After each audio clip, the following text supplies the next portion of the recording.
What are Dicejunkies? And this is Random Encounters, episode 21, Horrible People. Speaking of horrible people, I'm here with... Q. Damien. And I'm Xenodamus. Hope you enjoy.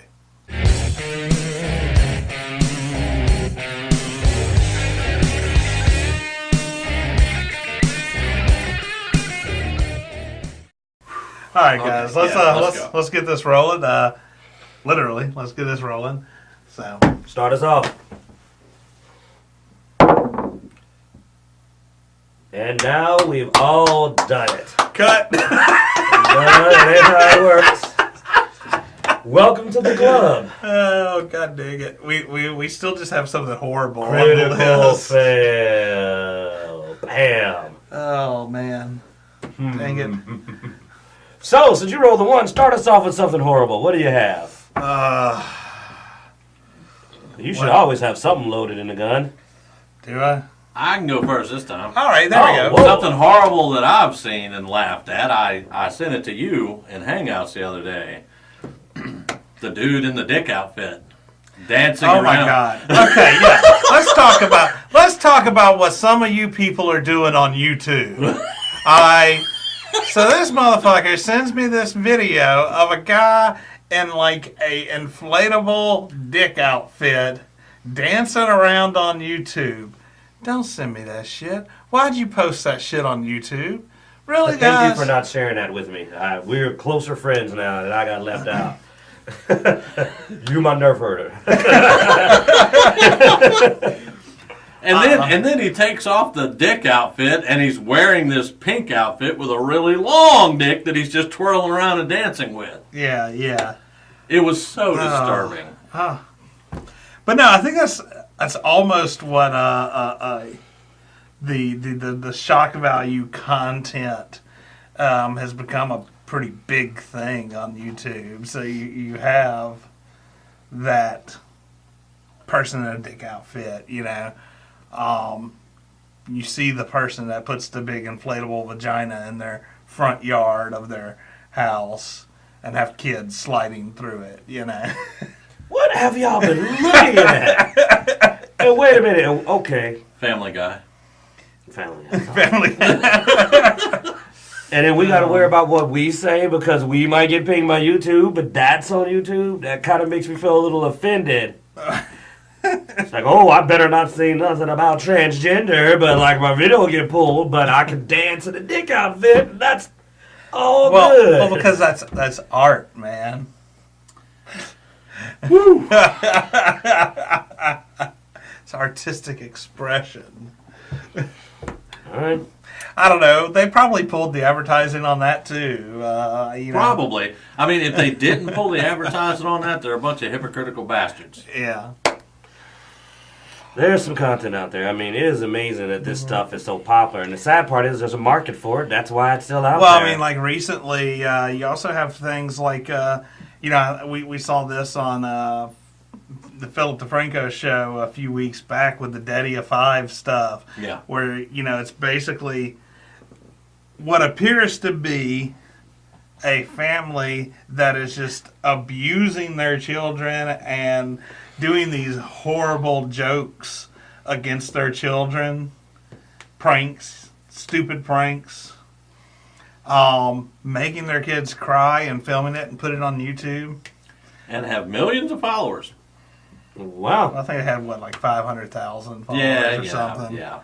Or 700,000, it was something like that. Of course, they did finally take all of that down. Apparently, 2 of the kids did get a change of custody. But, I mean, this channel had been on there for, what, it was like a year old or something? Yeah, I mean, it had something been like going that. on for a while up until somebody who was big enough brought it up. And yet, when one of the YouTubers that I like following made a negative comment about the Ghostbusters movies, he got death threats. Yeah. You people are a piece... Let me stop. I'm about to go off, man. Don't 'cause it's say like- you people, because it's not everybody. But it just amazes There me. is a subset of people that are pieces of shit. We know this. We got out of town and we see those subsets of people. You know, there's a lot of great people and awesome people out there. All I'm saying is that if you want to be Mr. Social Justice Warrior, get a real cause. There are people that really kind of need some help and stuff that needs attention. Don't sit up here and rage on this person over something nonsensical and then that crap's on. Well, also don't rage on it. Go actually do something. There you go. But to me, that whole Honey Boo Boo show was just one extended child abuse series of watch this person raise a child in the most horrible way possible. To me personally, like beauty pageants in general on kids is pretty horrible. But yeah, see, the entire concept seems inappropriate in and of itself. I mean, you're objectifying children and telling them if they're pretty or not from a young age and rewarding them. And it's like, why don't you let them develop a personality and grow up? These little girls that don't know what's going on and dressing them up like mature women, that doesn't seem like a good idea. But yeah, so something horrible. There you go. Society. There you go. Something horrible. Society. All right. So there was my first critical fail. Ever. Hey, y'all want to use this one? I'm not touching that motherfucker. Matter of fact, you can go ahead and go. Welcome our I'm not going after that. Let me set it back on 20 so it'll recharge, you know. Yo, 14. 14, we have, if you were in a game, what would you be? Post-apocalyptic sci-fi. We've been waiting on this one. This is basically the Fallout and other similar style apocalypses. You know, where you got the world and there's advanced science, but it's also an apocalyptic setting. Big Damien's our resident specialist. No, you played more of those than any of us. You're a vet. You got videos out there. He's got great videos out there. How to find plastic bottles. Well, I mean, you have that. I mean, we were also just recently talking about, Into the Badlands, which is a post-apocalyptic it's starting to push sci-fi. into a... Yeah, because we don't know the source of that. It could be a sci-fi origin for the unusual. Post-apocalyptic in general tends to fall under the category of sci-fi. Start us off, man. Like, what would I be? Yeah. It was just the same type subject we've had before. Well, I mean, but I mean, in a post-apocalyptic sci-fi setting, it's a little... Of course, it says if we were in a game, but I mean, really, just what would you be, you know? Well, your character, your optimal character. My favorite character to play in, just say, Fallout 4 is a scientist-based character. Scientist in a post-apocalyptic world is very fucking valuable. So. Yeah, I mean, medic. I go high on medic and energy weapons. Using science to further myself instead of just blunt force. Yeah. So tech. You'd probably specialize in the tech field. He sort of went medicine. I think. I went more. Chem, making chems and medic and, just basic health. Yeah.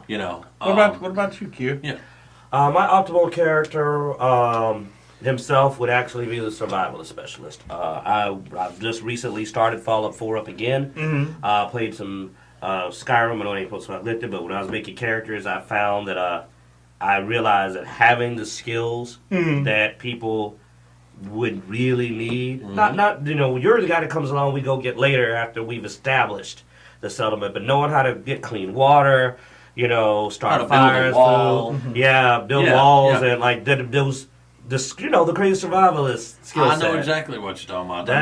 That's show your own ammo, create weapons.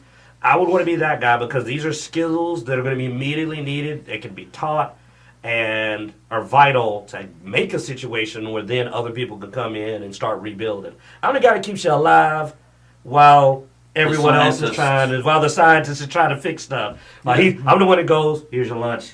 Don't ask what it is. Drink this. Heads back out into the woods. And then I got to work on new armor types and stuff, new medicines. Yeah, that's perfect, man. That actually goes hand in hand with smithing. Smithing's really important. Metalwork. I'm gonna pull out the social character, the guy who takes and organizes stuff and gets everything built up and just sort of sits up there on top with, pulling the strings, So dance. you're either gonna be the mayor, who's a good guy, or you're gonna be the governor, who's an asshole. Yeah, No, you're just gonna be the governor. yeah. He's the one we'd shoot. He's the one that we would kill at the Well, the good prison. thing about being a survivalist is if he turns out to be an asshole, I can leave. I have the skill set to just go somewhere else. I can just turn the lights off. I have a particular skill set. Okay, so yes, I wasn't going to say I was playing the Liam Neeson because y'all look at me crazy every time I say it. Y'all found a way to bring it in.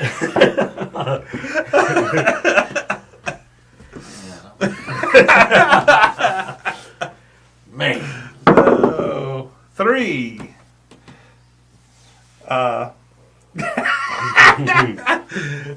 DJ Cuisine. Dicejunkie Cuisine. I don't remember why we put this on here. It was kind of our man food subject. Like we talked about the sausage and beer. Oh, that's right. Yeah. Yeah, because I wanted to do something. This took the replace of beer and cheese. Yeah, it took the place of it because I was saying I would like to drink some coffee and say this particular brand of coffee is really good. Yeah. And he said, just make it cuisine and just bring up stuff, man, good stuff that we like and enjoy. Like we can bring up our favorite coffee brand. No, man. Like CAF. so we run off of highly caffeinated, also known as caffeinated as fuck coffee. CAF. Where do we get that from? Black Rifle Coffee Company. Yeah, that shit is awesome. Go to blackrifle.com. We were talking about some. Make sure you said Black Rifle. Yeah, it's Black Rifle. Okay, because it really said Black Rival. I'm like, that's a different website. No. It's a coffee company that's ran by some vets. Vets, yeah. And it's some good stuff. And I mean, this keeps us going.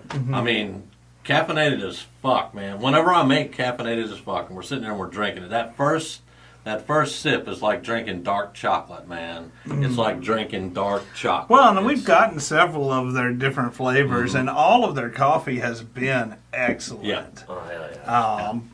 But Calf has definitely been my favorite. It's my favorite. I hope they go back to sending out the beans, man, so you can grind it on the spot. Yeah, I found out about that too. Yeah.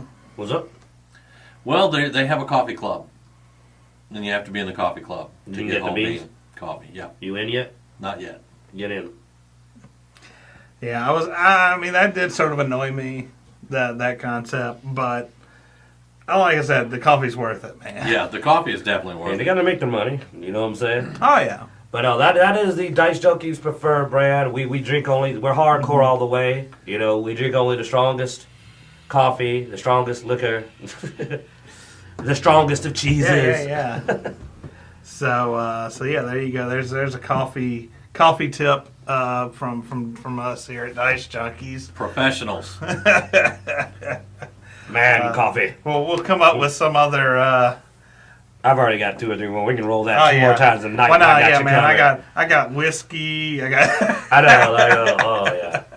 I give them my burger recipe. Oh dang! Oh yeah, the burger recipe. I've never had a burger like that, man. Oh, That is man. crawfish boils, man. God, get a good boil. crawfish. Yeah. All right, so I guess we're over to Google already. We're running through this episode. Hey Google, roll me a d20. Rolling a die with 20 faces.